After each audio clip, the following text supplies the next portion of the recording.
आज हम लोग ऑर्गेनाइजिंग, जो कि क्लास 12th कॉमर्स में एक चैप्टर है, उसके बारे में बात करेंगे, जिसमें सबसे पहले आपको ये जानना है कि ऑर्गेनाइजिंग का concept, then we will talk about importance of organizing, then we will go for organizing process. तो ये तीनों टॉपिक आज की इस वीडियो में हम लोग जानेंगे। अगर आप वीडियो पहली बार देख रहे हैं, चैनल पहली बार विजिट कर रहे हैं, तो आपसे रिक्वेस्ट है कि इसको सब्सक्राइब कीजिए, वीडियो को लाइक कीजिए और अपने दोस्तों तक ज़रूर पहुंचाइए। तो हम बढ़ते हैं आगे और बात शुरू करते हैं ऑर्गेनाइजिंग कॉन्सेप्ट की। ऑर्गेनाइजिंग कॉन्सेप्ट के बारे में कहा जाता है कि it is a process which initiates implementation of plans by clarifying jobs and working relationships and effectively deploying resources for attainment of identified and desired results। यहाँ पर आपको जानकर अच्छा लगेगा कि एक ऑर्गेनाइजिंग ये हमारे लाइफ में भी ज़रूरी है कि अगर सभी चीज़ें ऑर्गेनाइज्ड होंगी then only we can complete our job in sophisticated manner. So this is only organizing which actually implements the plan, it initiates implementation of plans and it clarifies the job, it identifies the duties, jobs and then it organizes it properly so everything should go on track, सभी चीज़ें ढंग से हो। It is the way in which the work of a group of people is arranged and distributed among group members। दो चीज़ों की organising की बात होती है इस फंक्शन के अंदर, वो है जो भी रिसोर्सेज हमारे पास, वो ह्यूमन रिसोर्सेज हो या मटेरियल रिसोर्सेज, इनका ऑर्गेनाइजेशन हो प्रॉपरली, सही मटेरियल को सही जगह पे रखा जाए और सही ह्यूमन को सही काम दिया जाए जिससे कि वो अपना बेस्ट दे सके। यही ऑर्गेनाइजिंग का कॉन्सेप्ट है। तो आप इस मीनिंग को अपने दिमाग में रख सकते हैं। Then we will go for importance of organizing. Importance की बात करें तो कुल मिलाकर 7 इम्पोर्टेंस आपको दिखाई पड़ रहे हैं। इसमें पहला हमारा आता है advantages of specialization. The second one is clarity in working relationship. Third is optimum utilization of resources. Then we have adaptation to change. Then there is effective administration, development of personnel, and the last but not least is expansion and growth. One by one, we will talk about the importance of organizing in detail.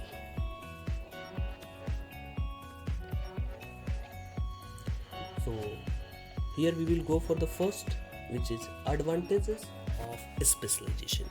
This importance of organizing states that if specific workers are performing any specific job on a regular basis, it allows the worker to gain experience which leads to specialization, enhances productivity and reduces workload। कहते हैं ना कि अगर एक ही काम कोई व्यक्ति लगातार करेगा तो उसमें उसको एक्सपीरियंस बहुत सारा गेन हो जाएगा, जिससे वो काम करने में उसको डाउट भी नहीं रहेगी और वो परफेक्शन के साथ उस काम को पूरा कर पाएगा। तो ये चीज़ का एडवांटेज हम लोगों को मिलता है स्पेशलाइजेशन का, अगर हम ऑर्गेनाइज्ड मैनर में काम करते हैं, ऑर्गेनाइजिंग फंक्शन को फॉलो करते हैं। Then second is clarity in working relationship. Clarity in working relationship का मतलब है कि जब हम ऑर्गेनाइजिंग फंक्शन परफॉर्म करते हैं तो in that case everybody's work responsibility relationship is clearly defined, lines of communication defined होते हैं, किसी तरह का कोई क्लैश नहीं होता है। हम लोग एक हायरार्की डेवलप कर देते हैं कि who is the subordinate, who is the superior, so that they can communicate with each other easily, smoothly। तो ये क्लैरिटी रिलेशनशिप में जो लाती है वो ऑर्गेनाइजिंग के कारण आती है। Next is optimum utilization of resources. जब हम ऑर्गेनाइज्ड मैनर में किसी काम को करते हैं, फंक्शन परफॉर्म करते हैं, तो इसके अंदर जितने भी हमारे पास रिसोर्सेस होते हैं, वेरियस टाइप्स ऑफ रिसोर्सेस, चाहे वो मटेरियल रिसोर्स हो, फाइनेंशियल रिसोर्स हो या ह्यूमन रिसोर्स हो, इनका ओवरलैपिंग नहीं होता, इनका डुप्लीकेशन नहीं होता, जिससे हम लोगों को जो रिसोर्सेस के वेस्टेज होते हैं उनको हम मिनिमाइज कर सकते हैं, कन्फ्यूजन को दूर करके ह्यूमन एफर्ट्स को मिनिमाइज कर सकते हैं, यूजलेस होने से बचा सकते हैं। तो this ensures the optimum utilization of resources. So it is the third importance of organizing. Next we have is adaptation to change. Organizing allows a business enterprise to accommodate changes in the business. जैसा कि आप जानते हैं कि business environment dynamic होता है nature में, ये हमेशा समय के साथ बदलता रहता है। अब इस बदलते बिजनेस एनवायरनमेंट में अगर आपको खुद को एडप्ट रखना है, अब बिखर ना जाए, अब खो ना जाए, तो ऐसे में आपके पास ऑर्गेनाइजिंग होना चाहिए, जिससे आप जैसे ही बिजनेस एनवायरनमेंट में कोई चेंज आएगा, accordingly you will able to change your organization. So this is possible due to organizing. Next we have is effective administration. Organizing provides clarity about what activities each person has to perform and what result he has to produce.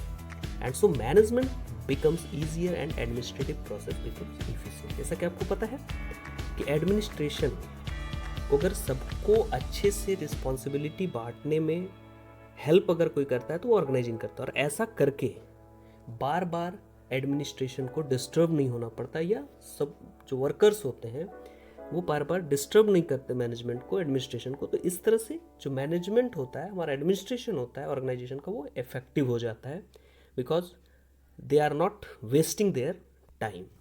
Next we have is development of personal.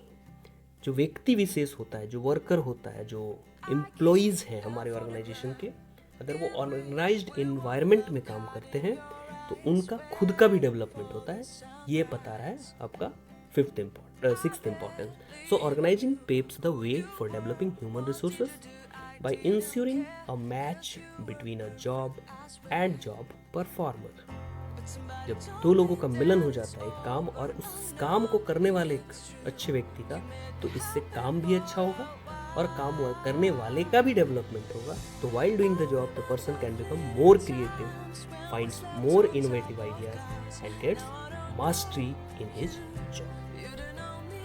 Then the next point of importance is expansion and growth. As we know that expansion and growth is the expectation of each and every entrepreneur.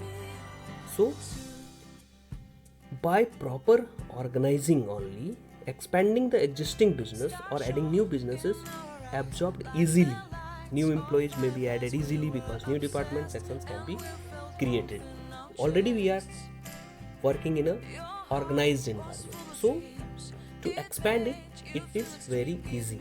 We can easily create new departments, we can easily add new sections. So this organizing makes the expansion and growth easy. So these were the importance of organizing.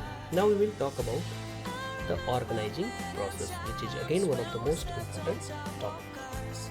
So in organizing process, at first we will understand how many steps are there. So here you can see there are 4 steps. So you must remember, and in organizing process there are 4 steps. First is identification and division of work. Then second is departmentalization. Third is assignment of duties. And fourth we have is establishing reporting relationship. So all these 4 steps we will talk in detail.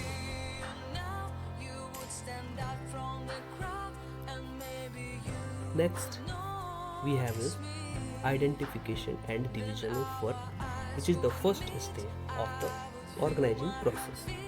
So this step, that is first, states that the total work of the firm or the organization should be identified first. कि कितना काम है हमारे पास, कौन कौन से काम है, किस नेचर के काम है, इस तरह के सारे कामों को हम आइडेंटिफाई कर ले, पहचान कर ले. Then we should divide it. और डिवीजन कैसे होंगे? तो accordance to previously determined plan leads to specialization, systematic working, sharing of work burden and avoidance of duplication of work. ऐसे हम लोगों को डिवीजन करना है कि डुप्लीकेशन ना हो, एक ही काम के लिए 2 लोग ना लगे, 2 जगह एक ही काम ना चल रहा हो, जिससे कि हमारा एफर्ट, हमारे रिसोर्सेस को हम बचा सके, ऑप्टिमम यूज कर सके. तो the first step is identification and division of work. Second we have is departmentalization. So departmentalization means after the completion of first step, that is identification and division of work, we should create or group together the jobs which are similar in nature. So they will be termed as a department. So after dividing the work, small and manageable jobs related and similar jobs are grouped together and put under one department. तो हम इसको कह सकते हैं कि हम लोग एक तरह के काम को जो एक नेचर का है उसको एक ग्रुप में बांट देंगे कि यहाँ से ये सारे रिलेटेड काम होंगे, तो डिपार्टमेंट बनाने की प्रक्रिया सेकंड स्टेप कहलाएगी, जिसको हम लोग डिपार्टमेंटलाइजेशन कह रहे हैं. उसके बाद आगे जब बढ़ेंगे तो then we will have the third step which is assignment of duties. अब हमारे पास डिपार्टमेंट्स बन गए हैं सेकंड स्टेप से. अब हम इसके अंदर थर्ड स्टेप के अंदर स्पेशलाइज्ड डिपार्टमेंट्स के जितने भी वर्कर हैं, जितने भी वर्कर उसमें हमको रखने हैं, उन सबकी ड्यूटी असाइन करेंगे कि किसकी क्या ड्यूटी होगी. और ये ड्यूटी हम असाइन कैसे करेंगे, तो उनके एबिलिटी, उनके स्किल, उनके क्वालिफिकेशंस को देखते हुए जो जिस काम के लायक है उसको वो काम असाइन कर देना है, वो ड्यूटी असाइन करनी है. That is only the assignment of duties. Employees are assign duties by giving them a document. ये काम ऐसे किया जाता है कि उनको लिस्ट दे दिया, ये आपका काम है. This documents clearly define the contents and responsibilities related to the job. Then there is fourth step, which is all the individuals have to be assigned some authority matching to the job. ये जो fourth step है इसको आपको बहुत ध्यान से दिमाग में रखना है कि establishing reporting relationship. सभी को काम बट गया, अब कौन किसको रिपोर्ट करेगा इसका क्लियरली डेफिनेशन होना चाहिए, जिससे अगर कहीं किसी को कोई कन्फ्यूज़न हो, कोई क्लैरिटी चाहिए हो, तो वो क्लैरिटी वो लेके आ पाए, उनको मिल पाए आसानी से. तो this was about the concept, importance and process of organizing. Thank you for watching this video. In next video there will be organizing structure. So stay tuned और देखते रहिए, जानते रहिए, पढ़ते रहिए और चैनल को सब्सक्राइब कर दीजिए अगर अभी तक नहीं किया है तो. Okay, thank you.